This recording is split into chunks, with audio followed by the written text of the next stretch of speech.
नमस्कार दोस्तों फाइनली सरकार ने अरावली रेंज पर एक बड़ा यू टर्न लिया है। आप देख ही रहे होंगे पिछले कुछ दिनों से लगातार चाहे सोशल मीडिया हो, ग्राउंड लेवल पर हो, काफी ज्यादा प्रोटेस्ट देखने को मिल रहा था। लोगों की यही डिमांड थी कि सरकार ने जिस तरह से डेफिनेशन दिया है सुप्रीम कोर्ट को, और सुप्रीम कोर्ट ने आसानी से एक्सेप्ट भी कर लिया, इसकी वजह से पूरा का जो पूरा अरावली रेंज है वो बहुत बड़े खतरे में आ जाएगा। यहाँ पर अगर अरावली को नुकसान होता है, थोड़ा भी अगर होता है, तो इसका बड़ा इंपैक्ट होगा एनवायरनमेंट के ऊपर, और स्पेशली दिल्ली, हरियाणा, राजस्थान, गुजरात। तो यहां पर आप देख सकते हो खबर, no new mining leases in Aravallis will protect entire range, centre's big order. तो अब इस वीडियो के अंदर थोड़ा सा अच्छे से समझने की कोशिश करेंगे कि अब सरकार क्या कह रही है, सरकार ने अपने नए ऑर्डर में क्या कहा है, और असली सच्चाई क्या है। क्या इस ऑर्डर की वजह से अरावली रेंज प्रोटेक्ट हो पाएगा, ऑपोजिशन क्या कह रहा है, वो सब कुछ मैं आपको बताऊंगा। चलिए आगे बढ़ते हैं, लेकिन उससे पहले आप सबको बता दूं, आज एक स्पेशल डे है स्टडी आईक्यू पर। क्रिसमस सेल के दौरान 50% डिस्काउंट आज रात 12 बजे तक तो आपको मिलेगा, लेकिन साथ ही साथ सिर्फ आज के लिए अगर आप 10,000 से ज्यादा का कोई भी कोर्स लेते हो यूपीएससी का, तो यहां पर अश्योर्ड गिफ्ट आप देख सकते हैं आपको मिलेगा, और ये आपको 10 से 15 दिनों में आपके घर पर डिलीवर कर दिया जाएगा। ध्यान रखिएगा, ये अश्योर्ड गिफ्ट सिर्फ आज के लिए है, तो इसका मैक्सिमम फायदा उठाइए। जैसे हमारा 2027 का लॉन्ग टर्म बैच, जिसके अंदर प्रीलिम्स, मेंस, इंटरव्यू सब कुछ की तैयारी कराई जाती है, 18 बुक्स का पूरा सेट आपके पास भेजा जाता है, ये आप अवेल कर सकते हैं by using this code Ankit live. Maximum discount के लिए लिंक कमेंट सेक्शन में दिया हुआ। अगर आपको कोई भी डाउट है, प्रॉब्लम है, इस फोन नंबर पर कॉल करिए, मेरी टीम आपको अच्छे से गाइड कर देगी। चलिए शुरुआत करते हैं। सबसे पहले ये देखते हैं अरावली रेंज है क्या। देखिए, आप सब जानते हैं कि अरावली रेंज सबसे oldest mountain system in the world है। जी हाँ, एक समय हुआ करता होगा जब अरावली जो है हिमालय से भी ऊंची हुआ करती होगी, लेकिन वो इतनी पुरानी थी, धीरे धीरे करते करते इरोड होती गई। और इसका अगर आप रेंज देखोगे, ये बेसिकली गुजरात से स्टार्ट होता है, राजस्थान होते हुए हरियाणा, और फिर दिल्ली में जाकर एंड होता है, और इसका टोटल लेंथ करीब 800 किलोमीटर के आसपास बताया जाता है। सबसे इंपॉर्टेंट यह है कि ये नेचुरल इकोलॉजिकल बैरियर की तरह काम करता है। मतलब थार डेजर्ट एक तरफ, इस साइड थार डेजर्ट हो गया, और दूसरी तरफ जो इंडो गैंगेटिक प्लेन है, जो कि काफी इंपॉर्टेंट है हमारे एनवायरमेंट पर्सपेक्टिव से, एग्रीकल्चर पर्सपेक्टिव से, तो उसमें एक बैरियर का काम करता है। मतलब जो डेजर्टिफिकेशन है इस तरफ, उसको रोकने की कोशिश करता है। और इसके इकोलॉजिकल इंपॉर्टेंस की बात करें तो डेजर्टिफिकेशन को रोकता है। फिर दूसरा, ग्राउंड वाटर रिचार्ज जोन की तरह काम करता है राजस्थान, हरियाणा, दिल्ली में। और साथ ही साथ जो डस्ट स्टॉर्म है, जो वेस्टर्न साइड से डस्ट स्टॉर्म आता है, उसको एक प्रकार से रोकता है। एनसीआर में, दिल्ली एनसीआर में आप देख रहे हैं कितना रिकॉर्ड लेवल पर जो पोल्यूशन है वो चला गया है। और अगर ये अरावली नहीं होता तब तो इतना भयानक हो जाता, शायद सांस भी नहीं ले पाते। अभी इतनी प्रॉब्लम हो रही है, लेकिन ये नहीं होता तो बहुत ज़्यादा प्रॉब्लम हो जाती। इसमें dry deciduous forest, wild life corridor, ये सारी चीज़ें आपको देखने को मिलती हैं। लेकिन क्वेश्चन ये है कि अभी हुआ क्या था। क्या है कि अरावली जो रेंज अगर आप देखोगे तो यहाँ पर कोई फिक्स डेफिनेशन नहीं था।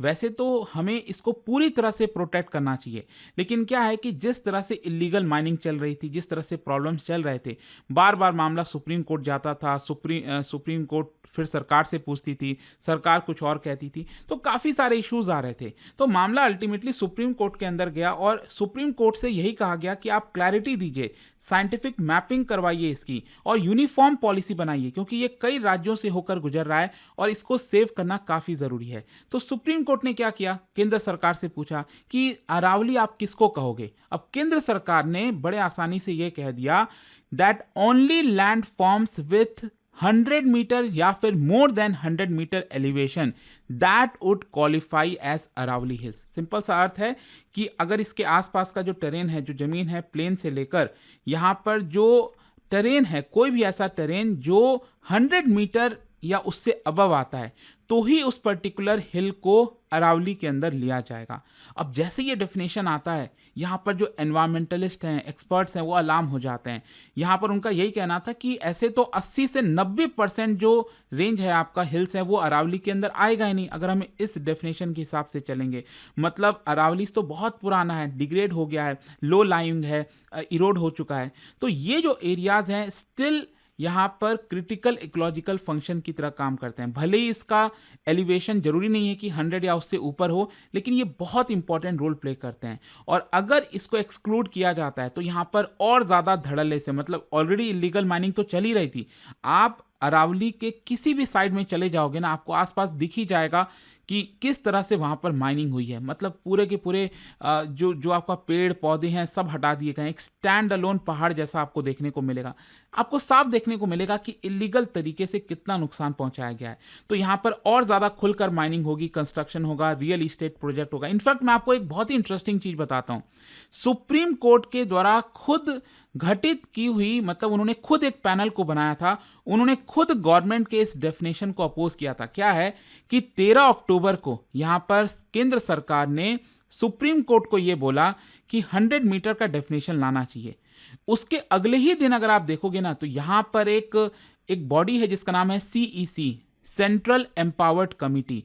उन्होंने बेसिकली सुप्रीम कोर्ट को लिखा कि देखो ये जो डेफिनेशन है वो हमने नहीं दिया है, हमने एग्जामिन नहीं किया है। अब इंपॉर्टेंट क्यों हो जाता है ये CEC, मैं आपको बता दूं, बेसिकली खुद सुप्रीम कोर्ट ने 2002 में बनाया था, ताकि जो भी सुप्रीम कोर्ट ऑर्डर दे रहा है एनवायरनमेंट से रिलेटेड, फॉरेस्ट से रिलेटेड, तो वो कंप्लायंस हो, उसको अच्छे से लागू किया जाए, सुप्रीम कोर्ट के ऑर्डर को अच्छे से फॉलो किया जाए। तो इसीलिए पर्टिकुलर बॉडी बनाई गई थी। एंड इसीलिए इन्होंने जो बोला ना, बहुत इंपॉर्टेंट हो जाता है, इन्होंने साफ साफ कहा कि यहाँ पर हमने इसको अप्रूव नहीं किया है।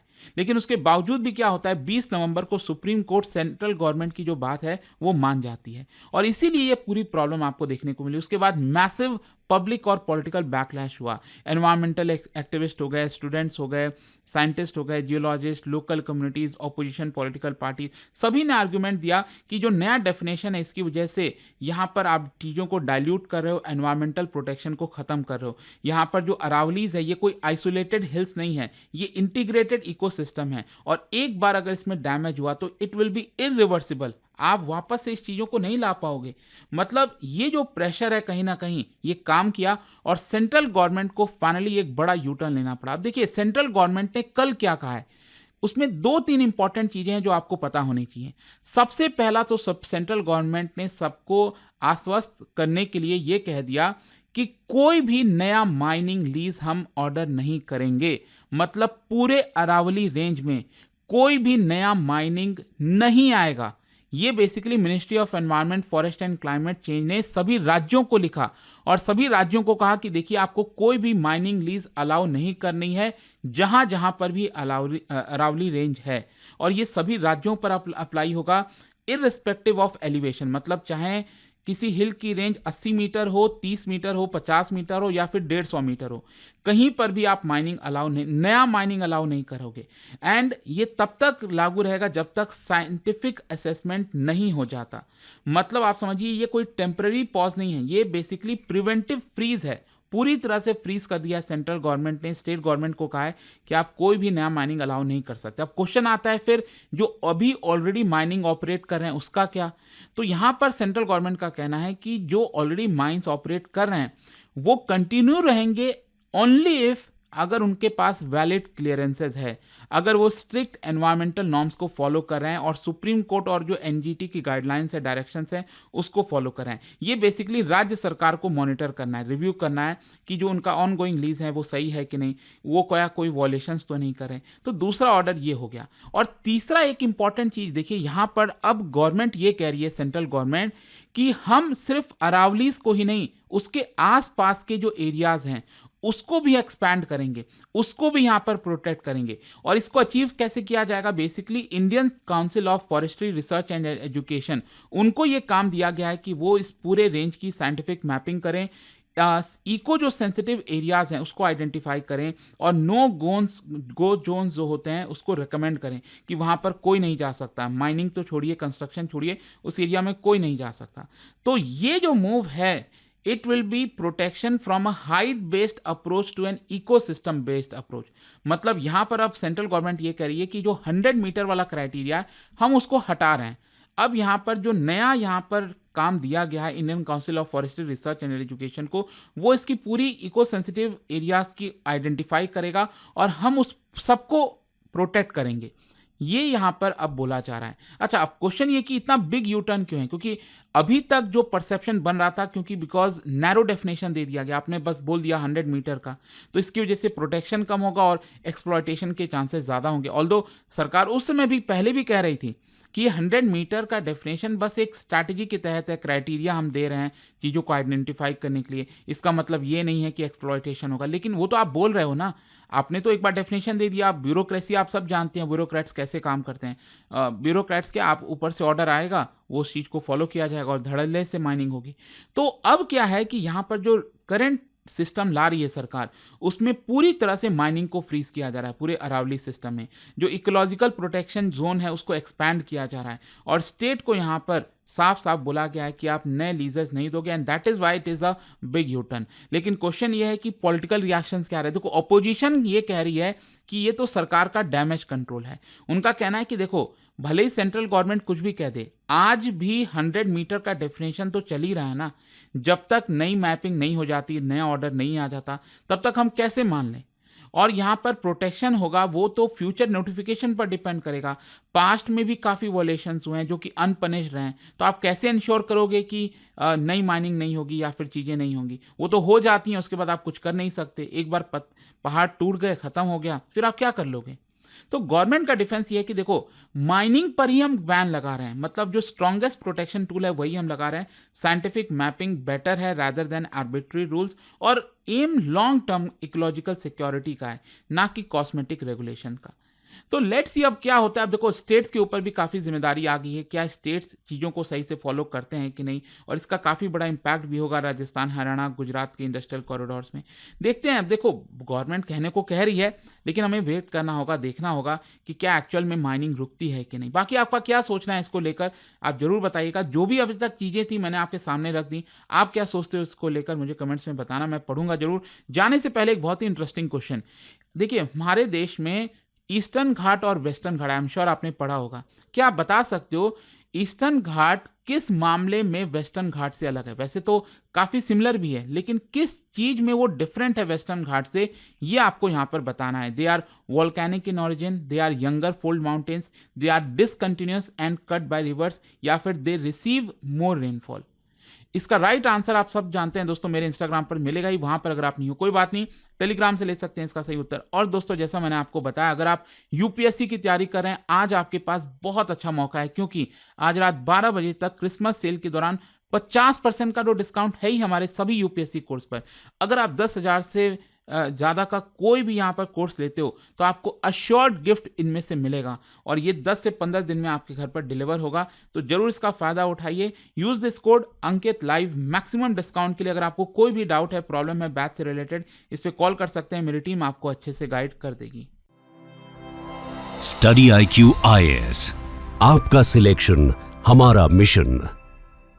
दोस्तों, स्टडी IQ IAS की क्रिसमस सेल लाइव है और बस कुछ ही दिन बाकी हैं। 27 दिसंबर के बाद यह ऑफर बंद हो जाएगा। इस सेल में मिल रहा है यूपीएससी 2027 की कंप्लीट प्रिपरेशन। यह प्राइस लिमिटेड टाइम के लिए ही अवेलेबल है। इस कोर्स में आपको मिलेगा टॉप फैकल्टीज का एक्सपर्ट गाइडेंस, प्रीलिम से इंटरव्यू तक full coverage, daily live evening classes, structured notes, previous year questions and test series, dedicated mentorships. Seats limited हैं और फास्ट फिल हो रही हैं।